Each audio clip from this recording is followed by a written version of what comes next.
Hey guys, this is Rudy for Best Your Investor coming to you live from Palm Beach, Florida. Of course, also known as Mr. Oxy. Today I'm not going to have a video about Occidental. Who am I kidding? Of course, I'm going to have a video about Occidental, at least just on the first slide anyway. So, one of my followers who by his own description says he's a fan, so thank you very much, Lawrence, for being a fan, wrote, Mr. Oxy, the oil price seems to be stable at around $40, but Oxy seems still on the low side of $10. Am I missing something in my research?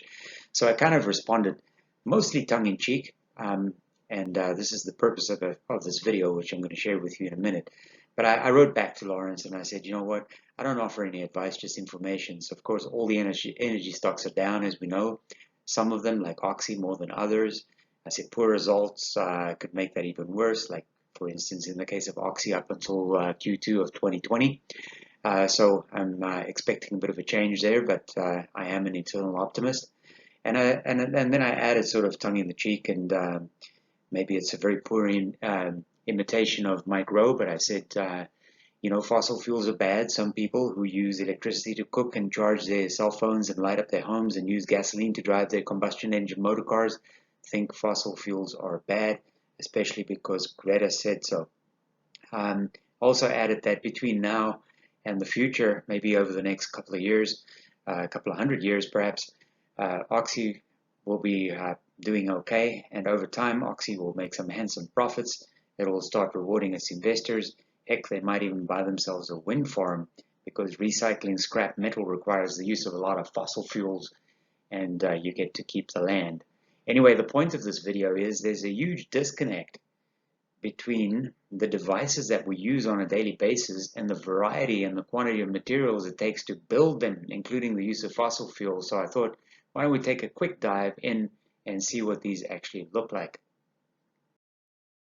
So the topic of this presentation is, how much fossil fuels do we need? Today is Sunday, it is September the 27th. I can't believe it's almost the end of September. That means it's also almost the end of the third quarter.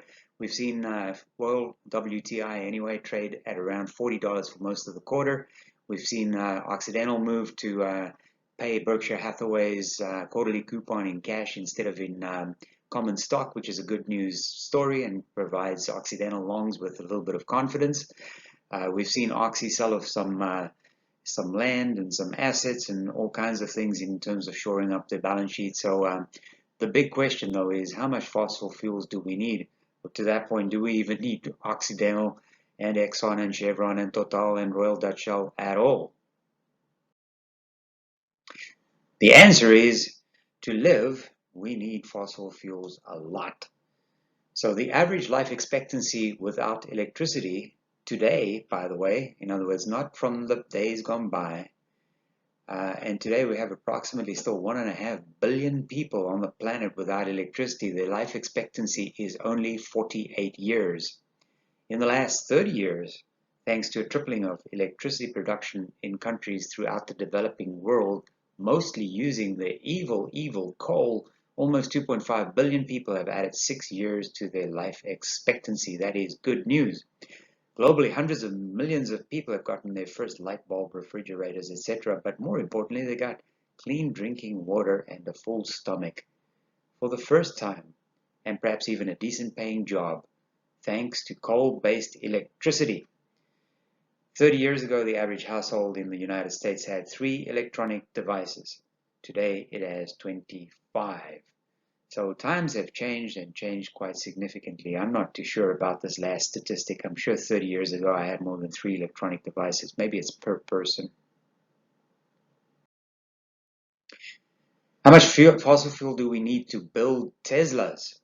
Well, the answer is also a lot. If Teslas take over the world, they will do so mostly as coal cars or natural gas cars, one author writes. Not just because of the energy it takes to run them, but because of the massive amount of electricity and energy it takes to manufacture them. Just for the sake of this example, a $30,000 battery, which is what a Tesla battery costs, takes a massive amount of energy to build, and that energy comes from fossil fuels, particularly coal. In fact, a Tesla battery on its own takes so much fossil fuel energy to make that a Tesla over its lifetime will emit more CO2 than a gasoline-powered car. By the way, I'm not anti-Tesla. I think Tesla makes cool cars. I just think that there is a disconnect between the things we manufacture and the things we use and the recognition or realization of what goes into manufacturing them. That's the point. How much fossil fuels do we need to build Teslas? What about recycling wind farms? How much fossil fuels do we need for that? Well, the answer is also a lot. And that's in addition to the fact that we don't need these ugly landscapes all across our countries. This is just absolutely awful for a completely inefficient way to generate power. The question is, what are wind farms made of? And the answer is lots of steel, concrete, and advanced plastics. Well, I hope that they don't use any fossil fuel energy in order to manufacture steel, concrete, or advanced plastics, let alone move it across the globe in terms of where it needs to be. So, of course, I'm being somewhat facetious, but the amount of fossil fuel energy required to build wind farms is off the charts.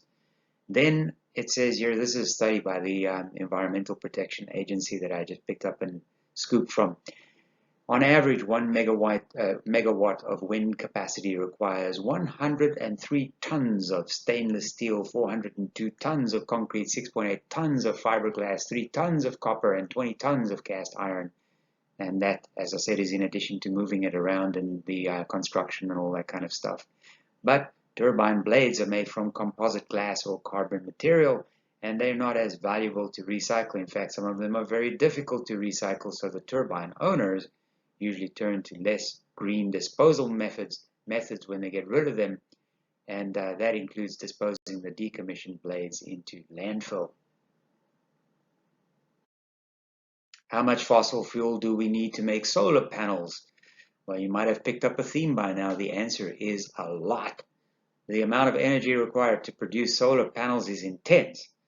The initial step in producing the silicon at the heart of the panels is to melt silica rock at 3,000 degrees Fahrenheit using electricity, which comes mostly from coal-fired power plants.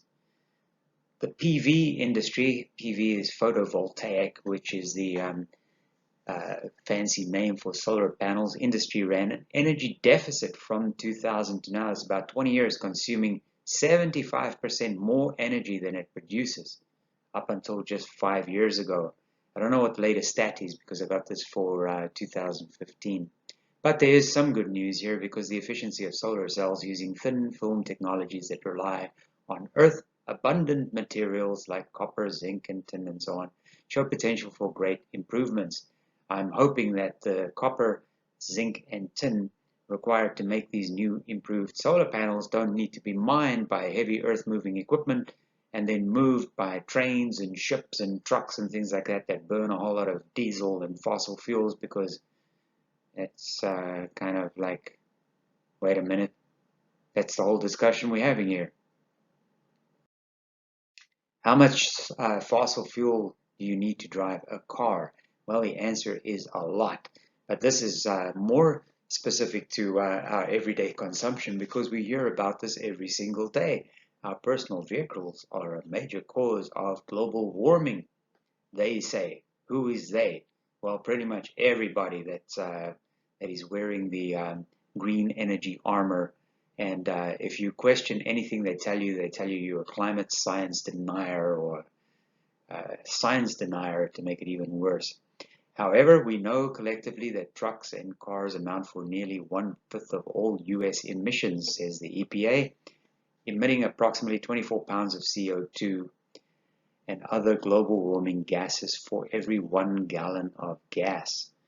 About 5 pounds comes from the extraction, production, and delivery of the fuel, while the great bulk of the heat-trapping emissions, and if you didn't notice, I put that into little commas because heat-trapping emissions, obviously as it relates to CO2, is more than 19 pounds per gallon, which comes right out of the car's tailpipe. I think everybody agrees that the awful stuff that comes out of the car's tailpipe is bad, and that's why we have things today like catalytic converters, and we have a variety of cars with combustion engines that are running very, very clean. In fact, some of the cars on the road today produce approximately between 30 and 50 miles per gallon. It's pretty good. You know, I'm not saying we can chalk it up as a victory, but not bad. How much fossil fuel do we need to create biomass energy? Gasp. A lot? Well, biomass energy by definition is the use of organic material to create energy. What does that mean? Organic material is just a fancy word for things like trees. So what do? We chop down all the forests in order to burn the trees in order to make energy. How does it work? Biomass combustion, which is burning, produces 1.5 times more CO2 than fossil fuels. Did I already say gasp? Can I say it again? On a per unit basis. But biomass energy producers are held to a different standard than fossil fuel producers. Of course, because fossil fuel producers are the evil guys, right? We don't want to change the narrative. The Partnership for Policy Integrity notes that under the Clean Air Act, whose thing is that, the Clean Air Act? Who made that act? I don't recall. I should look it up. Power plants that specialize in biomass energy can emit 250% of the pollution of a coal plant before permits are required, although they emit many of the same toxins. Does any of this scream of hypocrisy to you, or is it only, am I like the last guy standing and I need to turn off the lights before I leave the room? The fact of the matter is, fear-mongering as a science, if we can call fear-mongering a science, wow, that almost looked like a little heart that I drew around it, requires bogus or invisible threats. What they do is they show you pictures of an old polar bear that's going to die, and they tell you it's because of global warming, and look, all the ice around the where the polar bear is has melted. That's why it's dying. It's because of climate change. No, it is not because of climate change. It's just an old polar bear, and unfortunately, polar bears, much like people, die every day of old age, and much like people, they kind of look a little frail when they get to the end of their life. It's very, very sad. At the same time, they show you pictures which are completely fake. What they do is they just find a dead bird and they just dump a whole lot of plastics on it, and they say, look, the bird died because of plastic. It's complete garbage. There's no such thing. These pictures are all staged.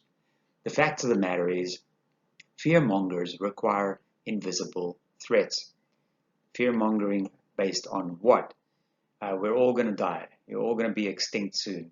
There's going to be a world war. Well, no one can predict it right now anyway.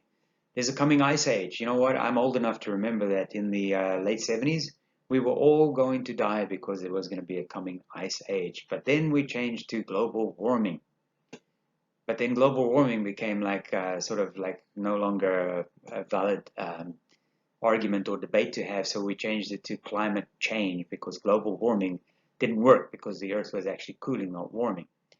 And then we said there's going to be an energy shortage, and then there's going to be a currency collapse, and then there's going to be a pandemic that's going to cause mass mortality. Do any of these things sound familiar? Anyway, the fact of the matter is you're all going to die. And what I'm trying to share with you in this video is that there's lots and lots of things that you can worry about and that you can be scared about. And people, including the media, want to keep you in fear because that way they can keep controlling you. All you need to do is focus on what you do every day. Live life, live large, have fun, stay safe, just enjoy yourself. Everything will be okay, including Occidental Petroleum in the longer term, if you can just be patient. So on that sweet, happy, wonderful, loving note, this is Rudy for Best Investor signing off saying stay safe, take care, and by the way, if you like my videos, hit the subscribe button. Talk to you later. See you again. Bye.